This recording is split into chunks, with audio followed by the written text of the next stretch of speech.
welcome to another episode of the Talk with God and Howie.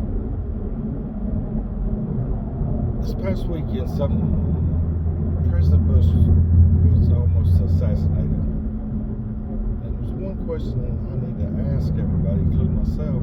What would happen if he had got killed?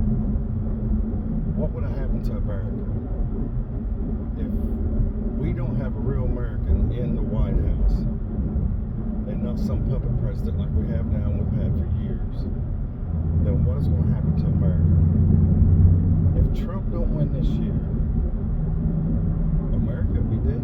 The way we know it, it'd be a name on the map, but it won't have the same meaning. Land of the free, home of the brave. It won't be that no more. It'd be another socialist state. The socialist states of China is what they'll call it, guaranteed. Need to stand up. The politicians don't need to run the government anymore. The majority of politicians are crooked. We all know that. They know that. Nancy Pelosi knows that. You know, the Vice President of the United States, the comment she made about being a public servant, like she was broke. But we need to restructure. Why does somebody in the Senate make more than a cop or one of our soldiers that give their life for us? Well, public service should be a teacher, a cop, a firefighter. Why is Senate or Congress is so much more? How can Nancy Pelosi make $200 million? I mean, come on, that's a big stretch. They're supposed to work for us, not rulers. And that's exactly what's happening in America now. We're not governed by our government. We are ruled by our government. And that's not the way it should be. We need real Americans in Congress, in the White House, like Trump, that are real Americans, not politicians that have been groomed to take kickbacks and handbacks from this and that and the other. We need to realize what is happening and restructure our government, period, and get the politicians out of it. We need to restructure their salary to where it is a public service. I mean, sure, there should be benefits for responsibility, they do, but it should never be that far out of whack. From them to a cop, from them to a teacher. You know, sure, there's got to be some reward for the risk or whatever people take it in society. I mean, the further you want it, the more you want to be, the more you will be.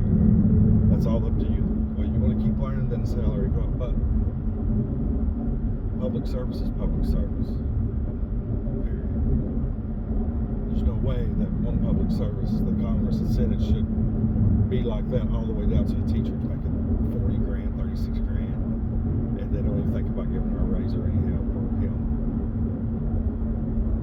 Who would take Trump's place if he was to fall? What American is going to take his place when he's too old to run again?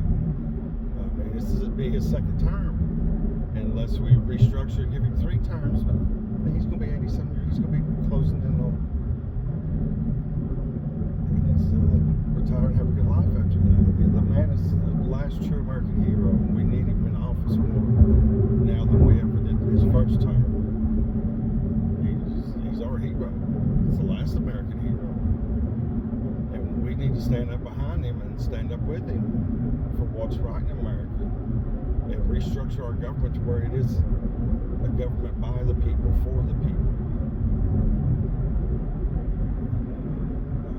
And the biggest thing we need to do to get that right is introduce God back into our society. Put it back in school. Pledge allegiance to the flag. Prayer back in school. We need to bring God back into our government, our schools. Take care of America, then we can take care of the rest of the world. But we have to have Americans, not puppets, in our government. Clearly, everybody sees what kind of government we have now with what's going on, right? Okay? So let's please